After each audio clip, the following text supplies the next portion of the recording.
pessoas do bairro, né? E muitas eram lideranças.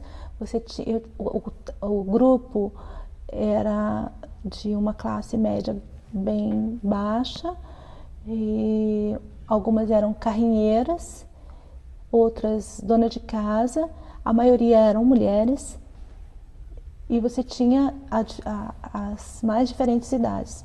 Tenho desde de duas mães de 30 anos a senhoras, né, aposentadas e viúvas. Isso também é interessante. As senhoras viúvas eram a maioria, né? Seus esposos morreram, os filhos já estavam casados, então agora elas estudavam. Resolveram estudar. E o cotidiano televisivo foi positivo. Eles têm um cotidiano, assistiam o jornal para se informar, porque é o meio que eles conseguem, de texto que eles conseguem ler e dominam, né? Dentro das condições que eles se encontram, e a novela, né? Algum programa de auditório, mas os dois mais importantes faziam parte. E com essas informações sobre o perfil do grupo, você começou as atividades de campo? Isso. Daí a gente começou, no primeiro momento, um trabalho que envolvia a memória da notícia e a oralidade. E a nossa preocupação inicial, principalmente com a oralidade, é que ainda não está presente de uma forma bastante concreta na escola a oralidade como um processo no ensino-aprendizado. Isso na escola regular também? Na escola regular, e indispensavelmente deveria estar presente na educação de jovens adultos, mas ela ainda não é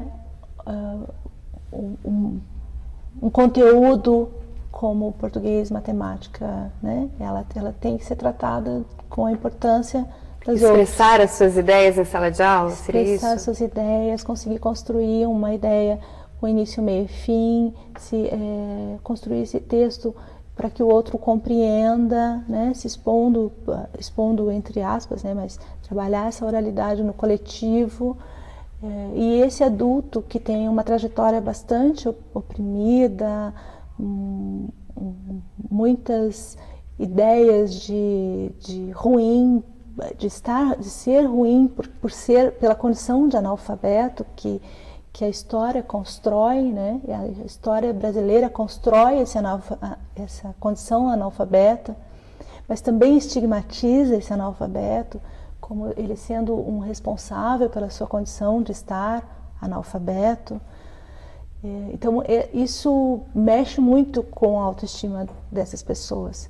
E com isso, ele se cala. O trabalho na oralidade, principalmente na educação de jovens adultos, ele é necessário porque ele também é um conhecimento que foi tomado. Mesmo ele tendo a oralidade como o único meio de trabalho, de transmissão do conhecimento. Por não saber ler nem escrever. Isso, ele ainda tem dificuldade com relação ao trabalho da oralidade na construção de um texto, na construção de uma ideia. E os textos televisivos ajudaram no sentido de avaliar isso? Ajudaram porque nesse primeiro momento eles trouxeram na memória o que eles lembravam, que estava marcado na lembrança de notícia. De preferência que tinham escutado na televisão. O que apareceu no coletivo foi, na grande maioria, notícias que eles haviam ouvido e que aconteceu no bairro e na cidade. Poucos, 2 apenas, trouxeram notícias que tinham escutado na televisão. E aí eles relataram, todos falaram, todos contaram suas notícias. No segundo momento, a gente foi para a televisão para confrontar essas notícias, né, que eles tinham lembrado e as notícias que a televisão trouxe. Uma outra questão que a gente acabou marcando com o coletivo é que a televisão forma uma opinião e marca a memória, né? Quando você tem no jornal. São as notícias da semana. As notícias da semana e as notícias que o jornal repete a semana inteira, e às vezes ele marca meses, enfim. Você tem aquelas notícias que vão formando uma opinião e vão criando, às vezes, até ícones, né? Rosângela, um instante só. Eu converso com a mestre em Educação pelo FPR, Rosângela Gonçalves. Nós vamos para um rápido intervalo. Até já!